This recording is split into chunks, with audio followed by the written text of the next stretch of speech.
Hi, everybody. It's Monday. It's 1 o'clock, so obviously it is time for us to spend some time with Pirkei Avot. I hope you're all doing well. I hope that those of you who, well, wherever you are, that you had the opportunity to get your vaccines.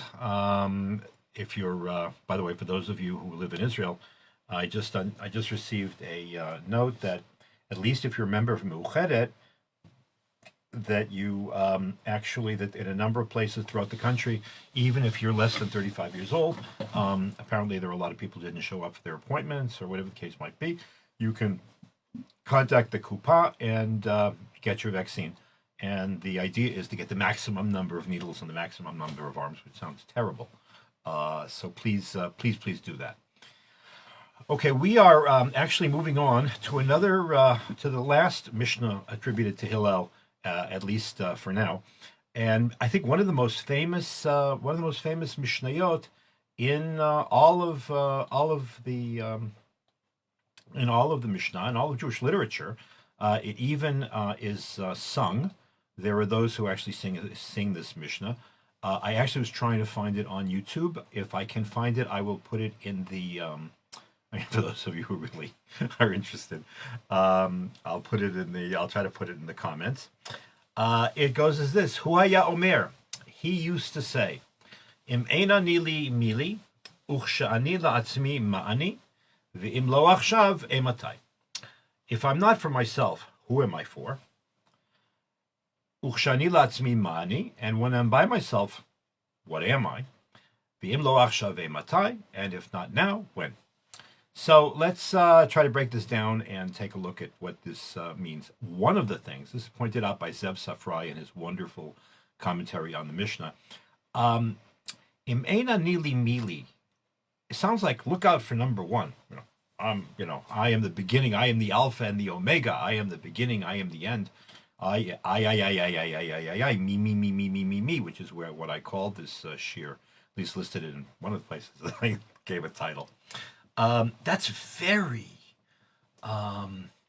very unusual for Hillel. Hillel is usually taken as this person. He's always portrayed as this self-defacing, Khalila, self-effacing, modest, humble person saying, "Oh, if I'm not, if I'm not for me, who's for me?" Sounds very, very self-concerned. Um, uh, and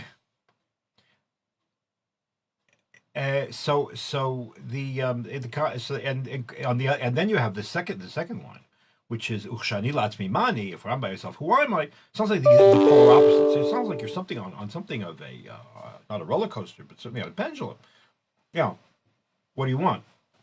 So let's go through it. Let's go through the sort of the traditional way of looking at it, and then try to go a little bit. The traditional way of looking at it is very good, but the quick explanation is Imena nili mili. Number one, that assumes ani. That assumes that we have done the hard work to figure out who we are. That's not. That's not. That's not so simple. That's a very, very difficult path. Who am I?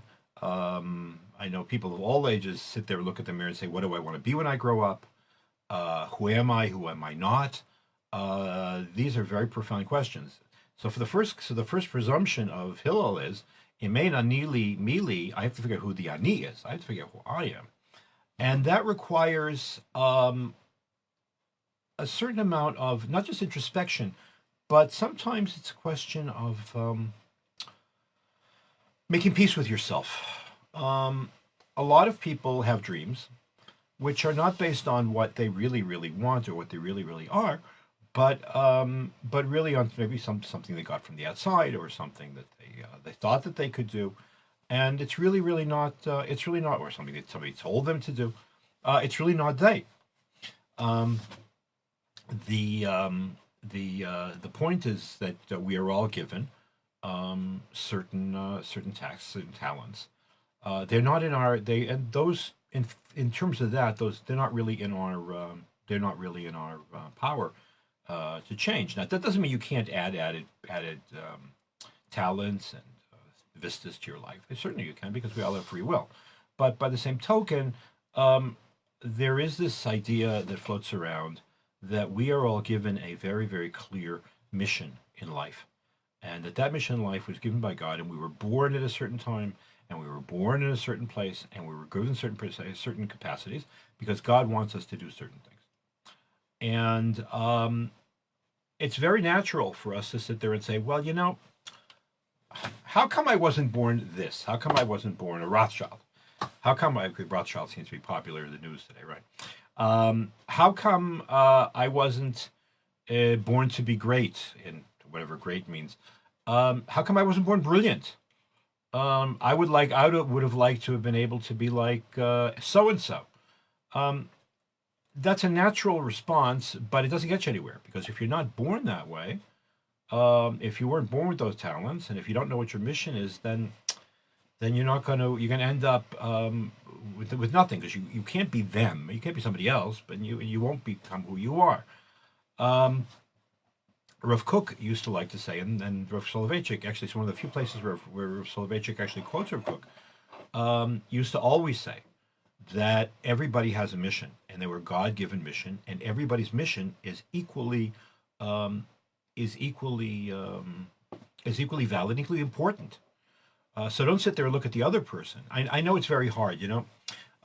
We've had a horrible. I mean, yesterday was a horrible day. I mean, just a horrible, horrible day. At least four tremendous Torah scholars passed away. All of them had been granted long life. I'm referring to Rabbi Shalom David Soloveitchik Zatzal, Rabbi Avram Twersky Zatzal, Rabbi Yitzchak Shiner Zatzal, and Rabbi Avraham Avidan Zatzal, the former Rosh Yeshiva of Shalavim. And you look at what they achieved, and you sit there, how come I couldn't do something like that? How come I couldn't reach so many people? How come I don't have that many Talmidim? How come I wasn't that smart? No, it's a natural response. But one's personal shlichus, one's personal mission is no less important. So Rav Kook used to quote a line from Nila in this regard, and he would say, at the end of Nila, there's a short meditation which says, Elokai ad shelo notzarti eini kedai. O Lord, until I was created, I really wasn't worth anything. What do you mean created? So it says Rav Kook, and Rav Soloveitchik quotes this in Yemei Zikaron, in one of his tshuva drushes.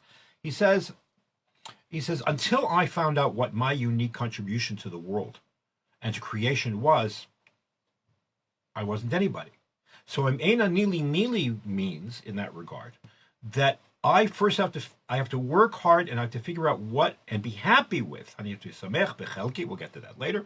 To know, I have to be happy with my portion and know what my unique contribution is to every larger purpose that to which I am called. Eina Nili Mili, no one else can fill that void. What I can do, what my specific unique contribution is, and you have no idea what the ramifications are of those qualities are. No one else can do. So it's not a question of me. I have to look out for number one all the time.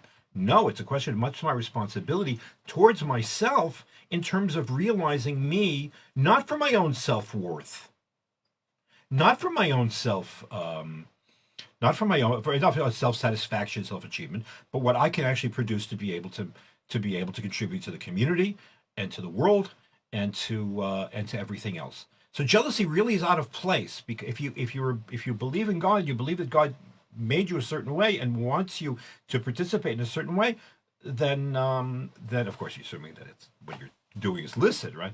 But then that's what it is. Then I'm no one I'm actually lying about myself and lying to myself in that regard. Now, if that's the proper approach to the Mishnah, you can take it one step further, because there is a general tendency among the commentaries to say, well, you know what, this really has to do with Torah mitzvahs. Everything has to do with Torah mitzvahs. So some, it may not really mealy. I can't subcontract my obligations. Yeah, some of them you can. I mean, there are things. The Torah has this idea of shlichut, of being a messenger, and you can ask somebody to do a mitzvah for you, and if they do it, then in fact the mitzvah is done. You can even get married by proxy, and you can give tzedakah by proxy. You all kinds of things by proxy. Some things are not transferable. Your personal relationship with God is not transferable. There are certain mitzvahs which, I can't give money to somebody else to fast for me, or to put on tefillin for me, or to eat matzah for me, or to do gemilas chesed for me.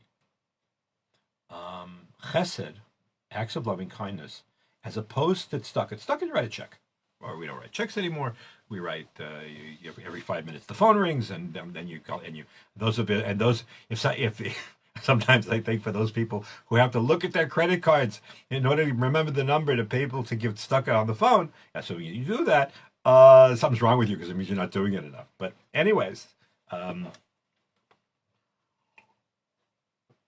any case, but the real nitty gritty mitzvahs can't be transferred. They're not. It's not possible. It may not nili mili. If I don't do them, and this is what Rashi and Rabbeinu Yonah and others say, I can't do it for myself. I can't have anybody else do it for me, because ultimately those are the things that most redound on me, and on real having me grow spiritually as much as possible. And of course, the obvious, and this is always like that. The obvious example is learning Torah. I can support somebody else to learn Torah. There is this idea that the rabbis have of the Yisachar and Zvulun, two brothers, two children of I forget, is it Leah? That there's Yisachar and there's Zvulun. Zvulun is a very, very, very, very good business person, and Yisachar is a Talmud Chacham. So what happens? They divide the responsibilities. Zvulun makes him a lot of money, and he supports Yisachar in learning, and that's what people always invoke this in terms of going and supporting yeshivas and kolim, which is certainly very important. But what the Zvulans of the world often forget, and for reasons which I think we need to look at, is that even if you support yeshivas, even if you support scholars, you support institutions of Torah learning, that doesn't get you off the hook for learning. Okay, your own learning is not transferable. Everybody has to learn Torah. I can't say I gave it the office and therefore I don't have to learn. No, I absolutely have to learn. Every single person, and that's not transferable. It may not nili mealy. If I don't do my own learning, nobody can do it for me. I might get brownie points. I might get credit for supporting somebody else in learning, but that doesn't mean that I have a right to give up my own growth. Which brings me to the next point. Why would somebody think so? The Torah doesn't say only geniuses should study Torah. Where does it say that? Only people that know all of the Gemara, all of Shas, every book in the world. The other ones can learn, and the rest of us have to have to pony up the money. No, that is absolutely not true. That is absolutely not true. But a lot of people think that way. Oh, they're the geniuses; they can learn, and so on. The mitzvah Talmud Torah, the obligation to learn, it devolves on every single Jew. It evolves on every single Jewish male. And while women might be technically exempt from the formal obligation to learn, women are also obligated, and this Rav Soloveitchik would made it very, very plain, women are obligated in the maximum to develop their relationship with God to the maximum. And in that regard, since the act of learning Torah is an act of revelation, act of encountering God and using both heart and mind in order to be able to develop a relationship with Him, capital H, then in that level, they certainly are obligated to learn Torah. So it may not need mealy. So where does this idea come that I write a check and or that it's only for geniuses? This is connected to, and here I'm going to give a certain amount of let's call it cultural criticism. Okay. for a very long time, there was, over the centuries, there was a very serious, all the way back to the time of the Gemara, actually, there was a serious debate about what subject matter is superior and preferable in a Torah curriculum. What should you pick? All right, so I'm gonna learn. Okay, everybody agrees I have to learn. What am I gonna learn? And there seems to be already among the rabbis the idea that learning Talmud, meaning learning analysis in terms of analyzing in Torah Shabbal Peh, in the oral law, but and later on we're talking about the book, the literature of the Gemara. That's like the highest level. That's true. However, the idea has developed that anyone who devotes himself to learning anything other than Gemara is somehow second best. Is somehow sloppy seconds. Is somehow inferior. And that is a very, very dangerous, and it's just not true. Both among Sephardim, among Jews from whose traditions go back to Babylonia, North Africa, the Middle East, Spain, this was certainly not the case. The great scholars of Spain were emphatic that as alongside learning halakha or learning, because you have to know what to do, right?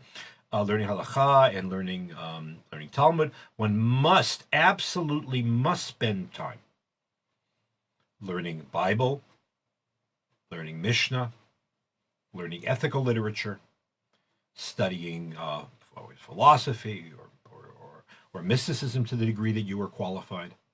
That every single person has to learn according to their capacities and according to their inclinations, because that's part of the emanili mili. Some people aren't built for that, but that's equally legitimate.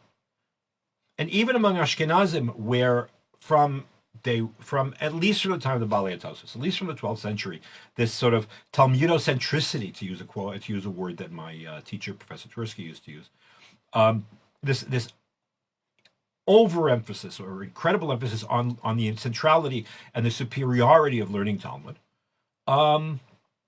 Nevertheless, Jewish communities traditionally organized themselves so that everybody had an opportunity to be able to study.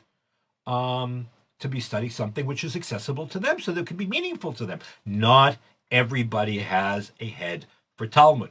Not everybody has a head for Gemara. Some people are more literarily inclined, or some people are more ethically inclined in terms of sensitivity in studying that kind of material. So they'll study Musar or ethics, or they'll study Bible, or they'll study Midrash, or they'll study in Yaakov. They'll study the non-halachic parts of the Talmud. And the communities would organize groups, chevrot, which would allow every single person to find their place, and that was legitimate, and it wasn't made fun of. And you don't take every single person and throw them into a system and say, you must learn this, you must learn Talmud, and you must become the great Talmudic scholar, or else you're garbage. Which is unfortunately an attitude which exists and which is incredibly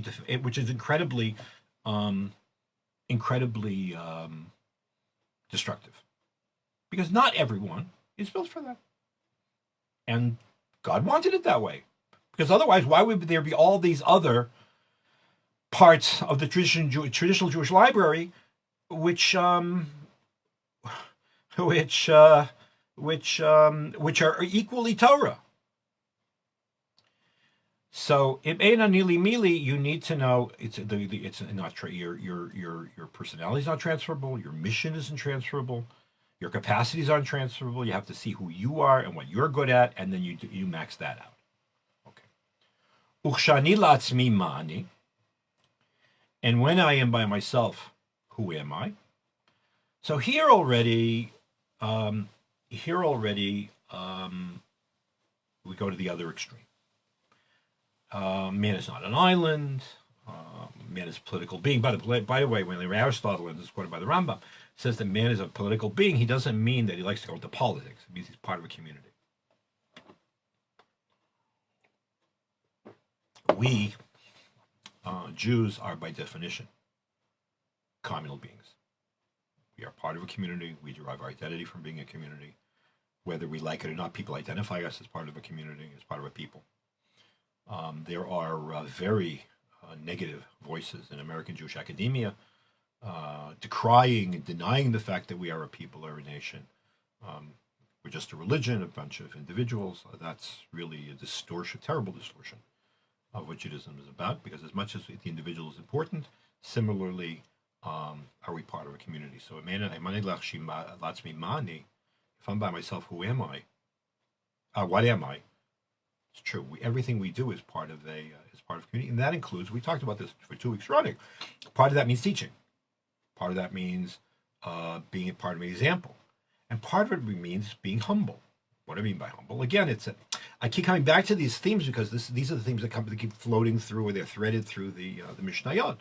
That as much as we have to realize and max out what we are, we have to realize what we are and what we're not. So if we realize who we're not, so therefore we have to go and find the people who can supplement us and give us or share with us, that I can share what I have that they don't have, and that they can have what I have. That's exactly, I mentioned this last week. That's what the Torah means when it equates. When Rashi says actually that there's a total equation between Aaron and Moshe, because each one recognized what each one had and what the other one didn't, and how they could complement each other and work together. That requires humility, because it's very hard to say, I need you. It's very hard for me to say, I need your help. But we're supposed to be part of one entity, respected as individuals, and at the same time as part of a whole. I know I'm jumping ahead a bit here, but I want to finish the mitzvah, the Mishnah. Ve'im lo achshav ematai. If not now, when? It's very odd to put these two things together, I guess. There was a number of years ago, there was a series on, I think it was Netflix, or maybe it was BBC. I don't recall. But it was called The Tudors. It was okay. I mean, it was as historical docudramas go. It was okay. In the last chapter, however, in the last episode, so Henry VIII is talking to his friend Charles Brandon, the the Duke of Sussex, and he asks the Earl of Sussex, tell me, what is it can never be repaired? What can never be retrieved? And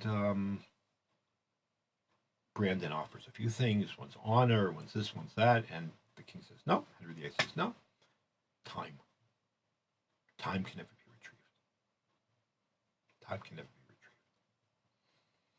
You know, we know that. We know that intuitively. We know that explicitly, and we know that implicitly. But we don't really take cognizance and internalize that awareness. Every single second that we don't spend the way we want is lost. And time goes so quickly. It's not to be believed. It's when you're young, you think you have all the time in the world. When you get older, time goes more quickly, and you realize you have to maximize your usage.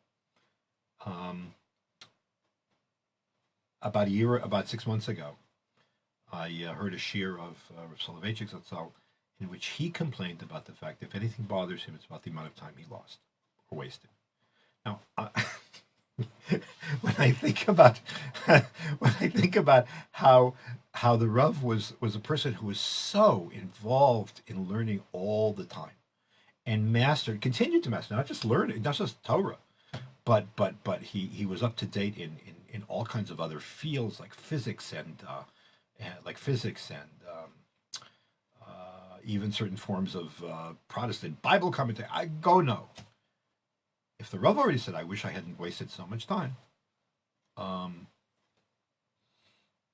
that's time to think. Now, I think if anything, if there is any lesson that we are to take from this horrific year that we're about to we're about to close a year in the world of the pandemic, in the world of the Madgefa, the plague. And that is how precious time is. People are snatched from us, from under our noses. On the one hand, we've been with our families, and maybe we appreciate the time that we have with them.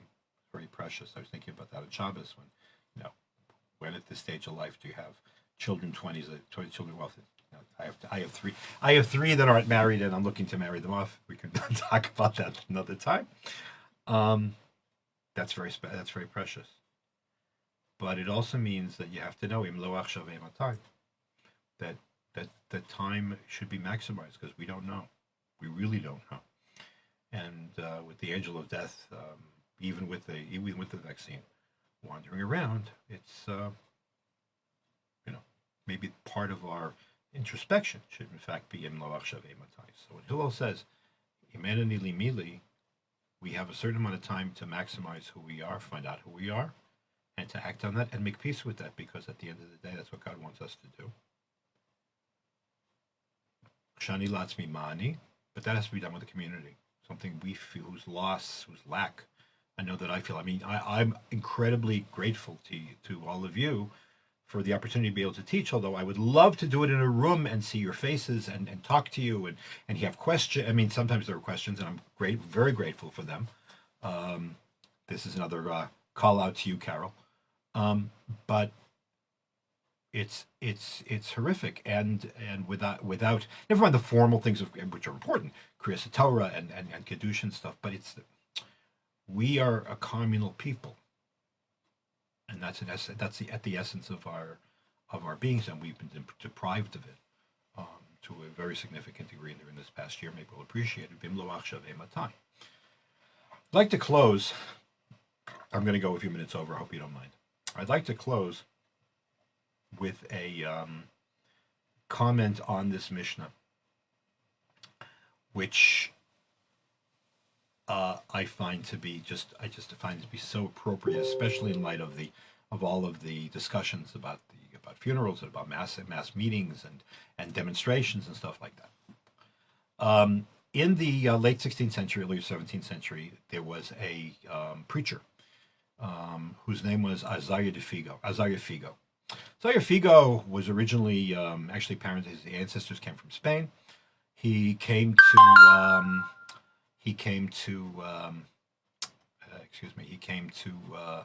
was born in Venice, and then he spent time in Pisa, and he went back at the end of his life in the first part of the 17th century to be the major preacher, one of the two major preachers in the Venetian ghetto.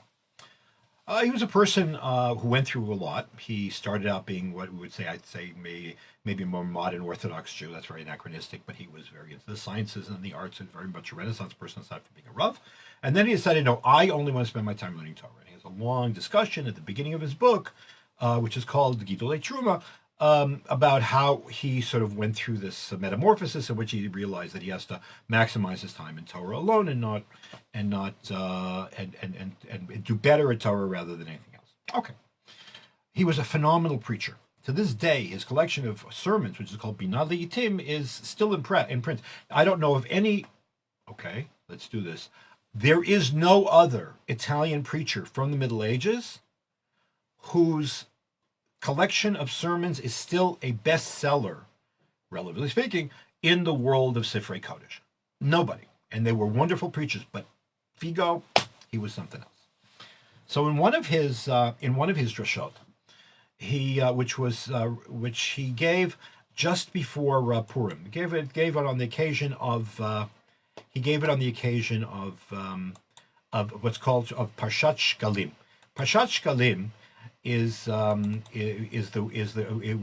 say it the week before we read it read it in the synagogue just before Purim, and it's an announcement. It describes how every single Jew has to give a half a shekel to the Beit Hamikdash, and that half a shekel, which it's a universal tax, everybody gives it, but everybody gives the same. It basically provides the budget to maintain the Beit HaMikdash and the sacrificial services and all of the public offerings that are brought by the Jewish people as a whole are funded. They're paid for by this money. Okay, so he says, why was it? He says, why was it that Chazal? Why was it the rabbis decided that they want that specifically that parsha, that tax should be collected just before Nisan. Now there were technical halachic reasons, so I'm not going to go into that. But he says something incredible. He says, for a very simple reason. He says because the lesson of Purim, which we're coming up to, the lesson of Purim is intricately and intimately connected to the half a shekel. Why? How does that work? He says very simple. He says if you look at Haman, usually when we interpret Haman's accusation against the Jews, he says they basically passing. They act like Persians and they walk like Persians and they talk like Persians and they have Persian names, but they're really different and they're really subversive. This is really it's incredible that in the 5th century BCE, you already have the major theme of 19th century European anti-Semitism.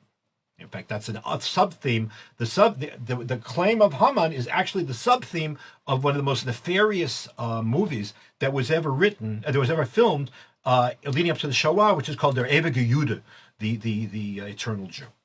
Says Zaria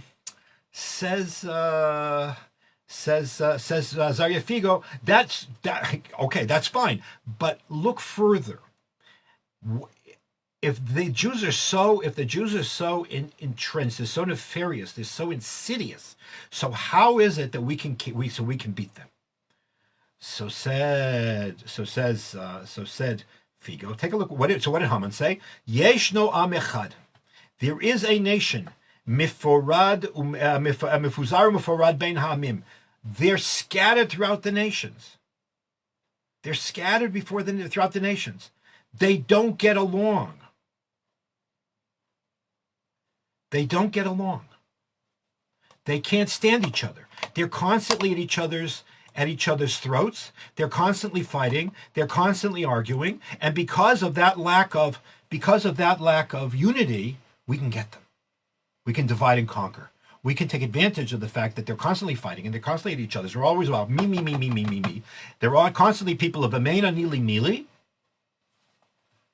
And we will be able to set one against the other and kill them all. The divisiveness of the Jews will be their Achilles heel.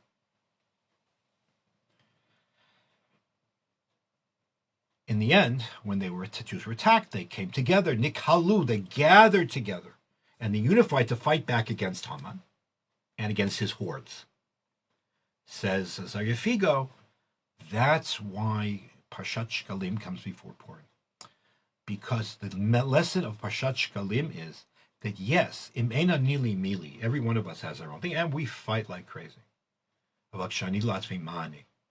point of the Machzit HaShekel is that every Jew is the same. They have the same obligations. They have the same place. They have the same status. They have the same what we call Kedushat Yisrael, that Jewish status.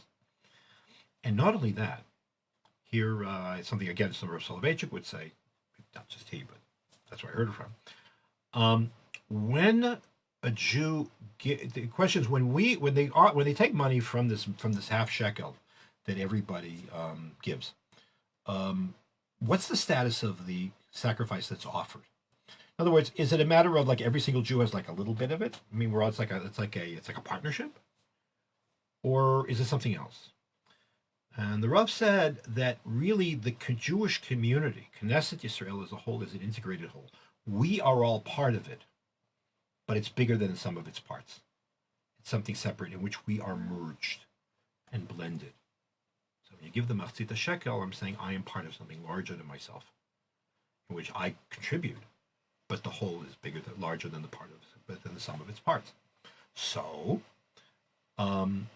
the point of Machzit HaShekel, of Shabbat Shkalim before Purim, is to say, yes, this is something which can undo us, but the Torah already made sure to provide a a remedy or a balance to our own divisiveness, to our own overemphasis on individuality, to emphasize the fact that we're all in this together and we're part of a seamless whole, and that on our own we're nothing, and we only exist because we have each other.